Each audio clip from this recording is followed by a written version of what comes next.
Hürmetlik vatandaş, endi sizle muhakeme. Avval muhakemeden avval bir huzur, yoki tuzitish. Tungi so'zlaganlik shemning oxirida, ya'ni muhokemada prezident Tsai Ing-wen 6-ayning 30-kuni Amerika keladi deb og'zimda chiqib ketibdi. Mushu 3-ayning 30-kuni atogin chegarada o'tadi Kaliforniya. Kevin McCarthy Avam Palata başlığı berip görüşüdü. 27-kuni mayınca Jungo'ga cho'ng qurolliq ziyoratga bordi. Angacha Reis Xi Jinping Moskvadan qaytib keldi. Mana bu jarayon 6-ay deb og'zimda chiqibdi. Kechiringlar vatandoshlar. Bu leksiya yoki bu ideviy yoki ideologiyalik faoliyatdagi intayin nozik faoliyat. İnsanın hissiyotiga bir narsa ta'sir qilmasligi lozim. İnsanın kayfiyatiga bir narsa chaqilmasligi, ta'sir qilmasligi lozim. Kayfiyat muqimligi ichida inson fikr qilish bilan sizlarga leksiya so'zlasa, xotirjam bo'ldi vatandosh. Bayqa kameraning yoki chipning ishlamaganligi kayfiyatimni buzib qo'ydi. Shunday bo'lsa-mu, buni bugun so'zlamasam bo'lmaydi vatandoshim. Avval buni so'zlashdan avval sizga mundaq bir abzas. Hozir Amerika ovozida saqlaqliq. Bundaq bir abzas xabarni yetkazib oldingizga. İki devlet o'rtasida, Rossiya Xalq Cumhuriyeti o'rtasida ba'zi masalalar mavjud. Anladingizmi?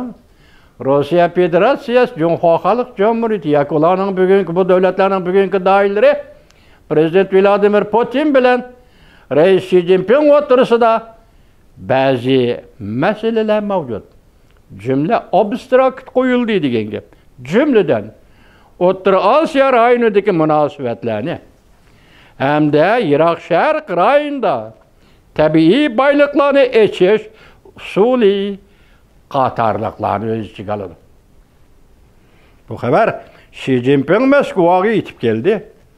Rossiya mutaxassislari bu qatamqi ziyoratda haq va haqsizlikning agri-to'qaylik ustida to'xtaldi. Haq va haqsizlik hamda agri-to'qaylik ustida to'xtaldi. Mavzuli xabar 3-ayning 21-kuni Amerika ovozidan Xitoy til programmasida elin. Shu maqoladan elin. Diqqat vatandoshlar. Ikki davlat o'rtasida, Rossiya bilan Jungo o'rtasida ba'zi masalalar mavjud. Uyg'uriston davrini bugungi Uyg'urlarning kishilik huquqi so'yqirim masalasi va uning kelish manbai tarixi, Uyg'uriston masalasi Rossiya bilan Xitoy o'rtasida mavjud masala davrin. Jumladan O'rta Osiyo rayonidagi munosabatlarni hamda Iroq Sharq tabiiy boyliqlarni o'z ichiga oldi. O'rta Osiyo rayonidagi munosabatlar, Rossiya bilan Jungoning munosabati nima? Shanxay hamkorlik tashkiloti. Rossiyaning ta'sir doirasidagi O'rta Osiyoga Jungo qanchalik singib kiradi? U faqat Shanxay hamkorlik tashkiloti orqali O'rta Osiyodagi millatlarning, Uyg'urdan boshqa millatlarning Uyg'uriston to'g'risida, Uyg'ur to'g'risida to'xtalmasligini, fikr qilmasligini cheklaydi. Xitoyning qo'lga keltiradigan ishi mana shu. Lekin dollar bilan, texnika bilan, harbiy kuch ustunligi bilan O'rta Osiyoga diplomatik besim ishlatanmadi. Singib kiranmadi 30 yil. Sababi O'rta Osiyo Rossiyaning ta'sir doirasidagi O'rta Osiyo. Biz o'tgan dedik, hatta Turkiya, hatta Yaponiya, hatta Hindiston O'rta Osiyo singib kiradi. Xitoyning muvaffaqiyati mana shu yerda dollar berish, qo'lga keltirish, mablag' selish, boyliqni echish, bu cheklangan doirada jumi. Bu cheklangan doirani Rossiya bilan Jungo o'zi biladi. Bu cheklangan doirada.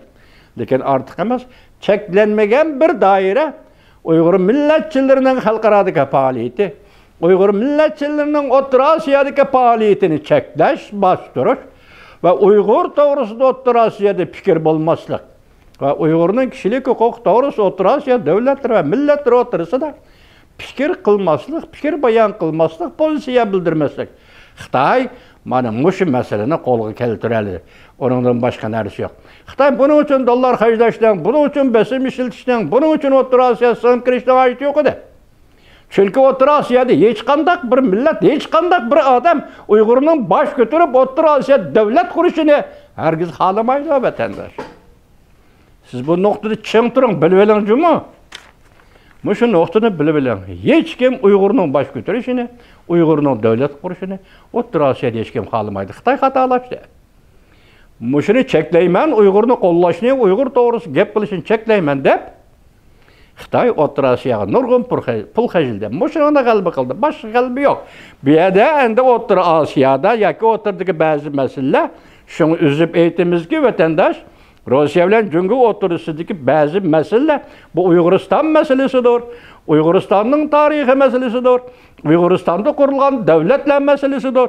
3 qatim qurilgan davlat, mayli Yaqub Akbar davlati, mayli Sabit Damil Uyg'uriston Xalq Jamhuriyati, mayli keyingi Cumhuriyet Ahmedjon Qosimov davlati hammasini yo'qotgan davlat Char Rossiya. Bu davlatlarni yo'qotib Uyg'uristonni Xitoyga qo'shib bergan, Xitoyga tutib bilgan davlat Rossiya. Char Rossiya, andan keyin Lenin, Stalin Rossiyasi, balki hozirgacha Vladimir Putin. O'tirdagi masala shu, hurmatli vatandoshim. Endi bugun shu 2 oy ichidan beri ochiq aytamadik, cho'qim o'tirib qo'yildi demadik. Orliqda birlikcha so'zlagan vaqtda tashabbus qildik. Rossiya Xitoy o'rtasidagi Uyg'uristonga munosabatli shartnomalarni oshkorlaydigan vaqt keldi, tartib bo'yicha vaqt keldi.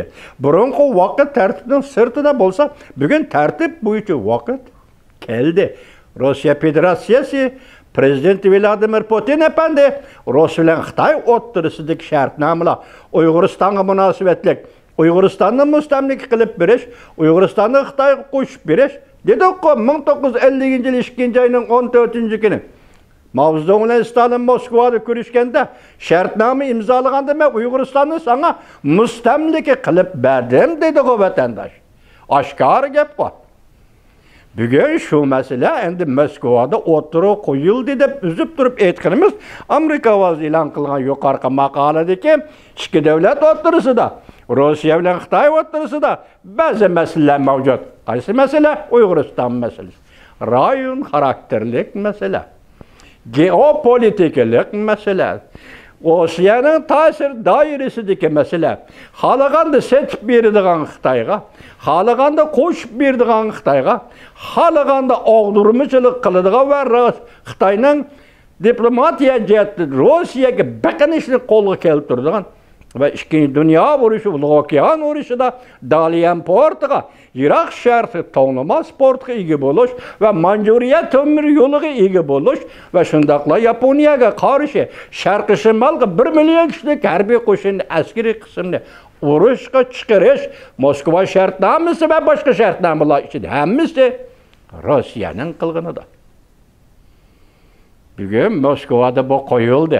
2 bozg'on Amerika Qo'shma Shtatlarining qo'lida 2 dona bozg'on. Biri Rossiyaga dollar, voy kechiringlar, Ukrainaga dollar, harbiy ishlash uchun xarajatga dollar yordam qilish, Ukrainaga qurol-yarog', harbiy qurol-yarog' uskunlarni yordam qilish. Hatta bu yordam qilish bilan birga mushu kunda Amerika Qo'shma Shtatlari o'zi ham butun Yevropa, butun erkin demokratik davlatlar bugun Ukrainaga yordam qilish. Mana bu bozg'on sandalga tushdi. Sandalning ustida yotgan kishi Rossiya Federatsiyasining prezidenti Vladimir Putin. Uyg'uriston, Uyg'urning kishilik huquqi masalasi 25 xil jinoyat. So'yqirimga munosabatlik 25 xil jinoyat bilan Uyg'urni qirg'in qilyapsan, Uyg'urni yo'qotyapsan, Uyg'ur madaniyatini yo'qotyapsan, Uyg'ur tilini yo'qotyapsan. Uyg'ur degan bu millatning burayn yoki bu o'lka Uyg'uristondagi huquq subyekti bo'lish huquqini tortib elyapsan jungo. İkinci bozg'on. Bu bozg'on sandalga tushdi. Sandalning ustida kim yotdi? Rais Xi Jinping yotdi. Qayerda turib yotdi? Sandal Moskvada.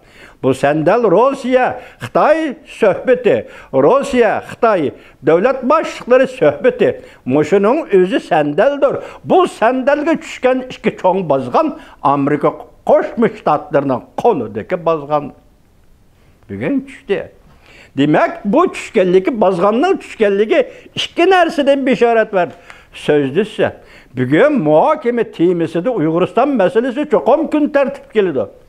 Bugün cevap veriş meselesi boyunca Uyg'uriston meselesi iki devlet o'rtasida, Rossiya, Xitoy o'rtasida çoğum kun tertip keldi. Muşa ketim kun tertip keldi.